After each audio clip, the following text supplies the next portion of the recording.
Want to stay fit during the holidays? Me too. But here's the thing, the high calorie foods, drinks, treats, and sweets, they are all coming. They're all coming for us.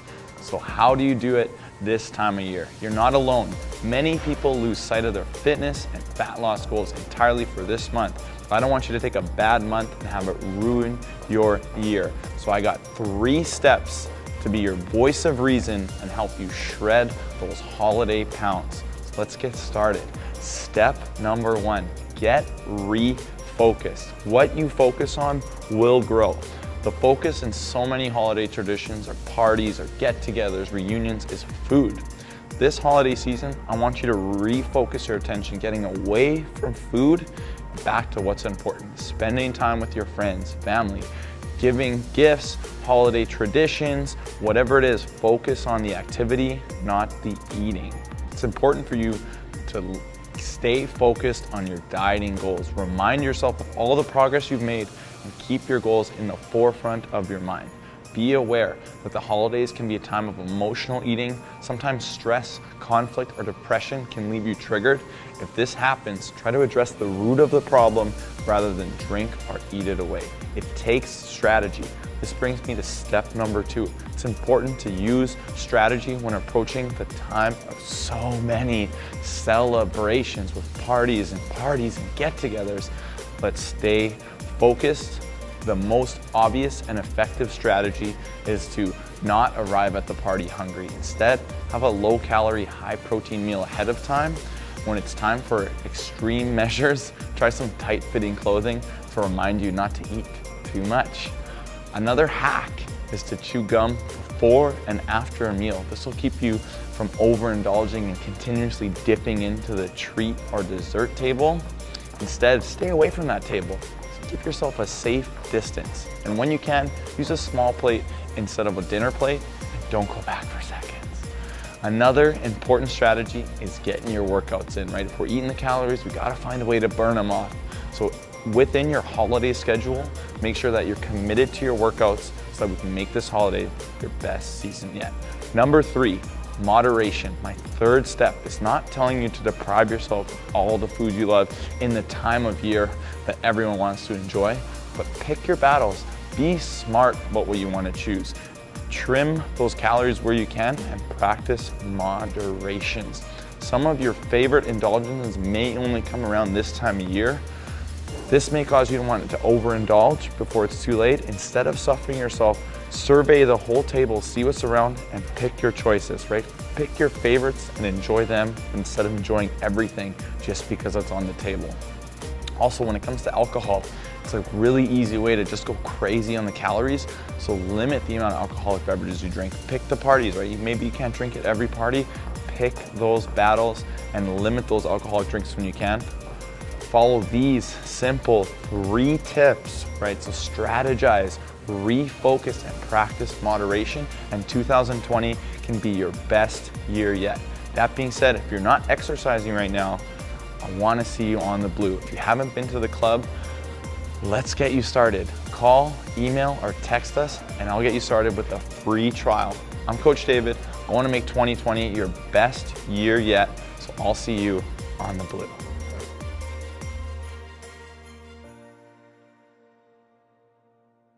Hey guys, what's going on? Shane at Shane Hubbard Fit. Today I'm going to be talking to you about how to reduce holiday weight gain so that you can have fun, enjoy yourself, and not feel like a fat slob at the beginning of the year. Okay, couple of things. The first is I use the word reduce because to completely avoid weight gain during the holidays means you're probably not going to enjoy your holidays and you're going to be so caught up in like worrying about gaining weight that you're actually just going to make things worse.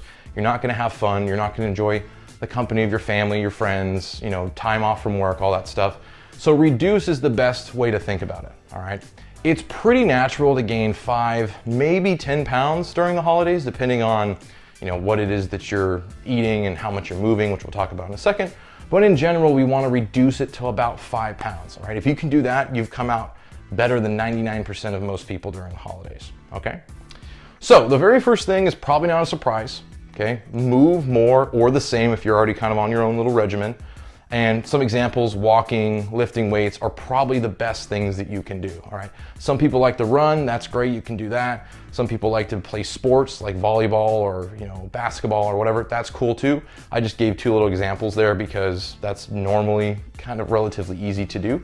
And the reason why I say this is because during the holidays, most of us don't want to move, right? We're at social events, we're sitting down, we're eating, we're sitting down, we're eating, we're drinking, we're doing all this consumption, but we're not doing any type of movement, right? We're moving less, we're not really being active at all. So at the very least, if you can find ways to be slightly more active, it's going to help reduce the amount of total weight that you gain in the form of body fat during the holidays.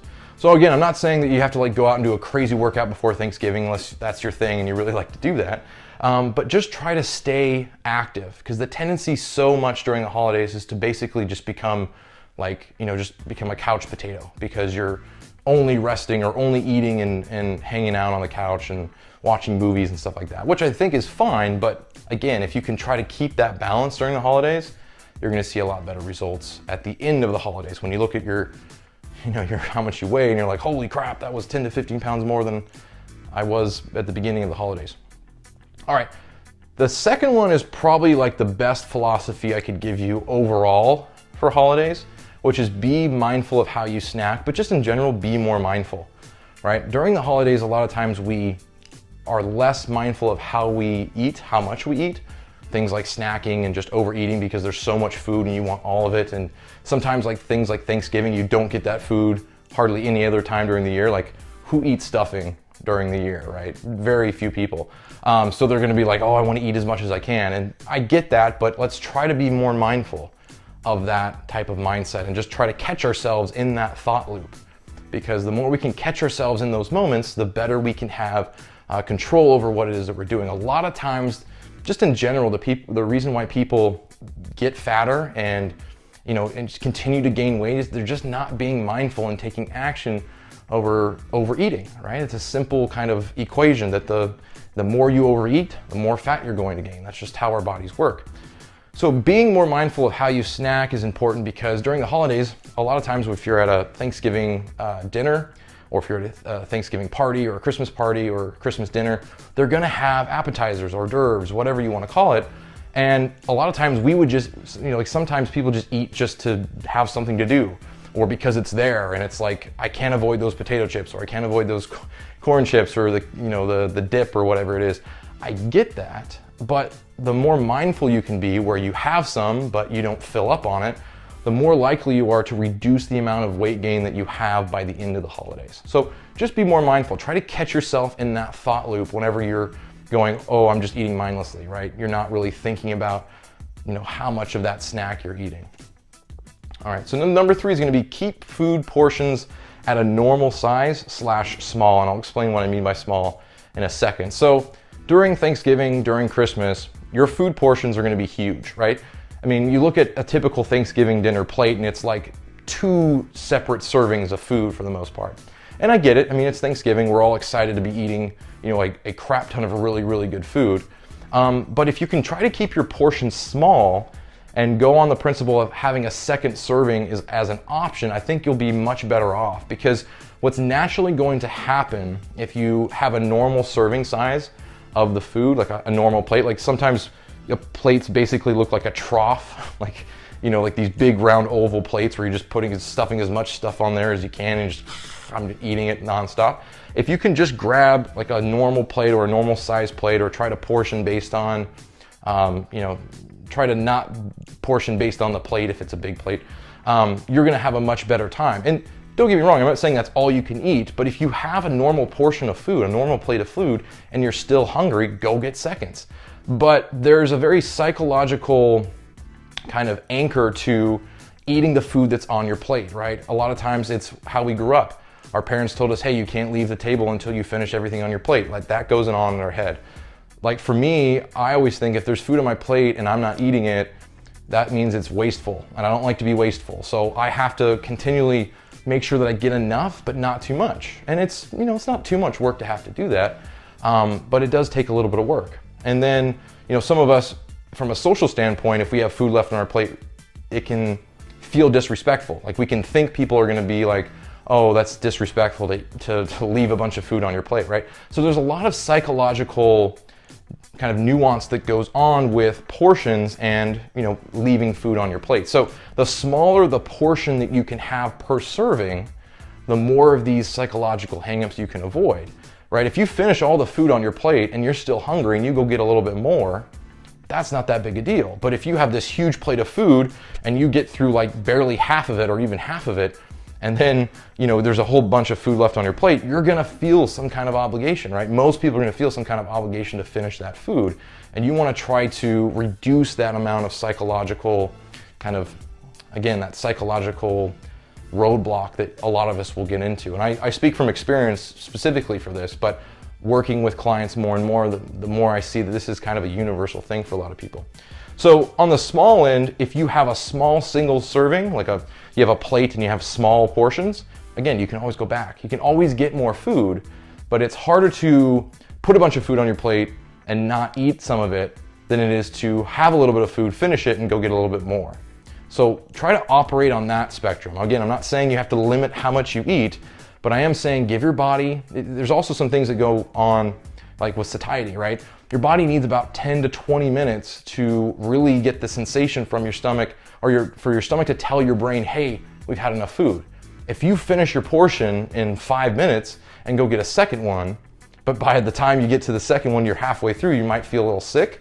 It's probably because you didn't give yourself enough time to eat. So when you're eating, have a good conversation, listen to people, be mindful of how often you're taking bites of food, things like that. And the more calm, collected, and mindful you can be, the better you're gonna have during the holidays when it comes to consuming food, okay?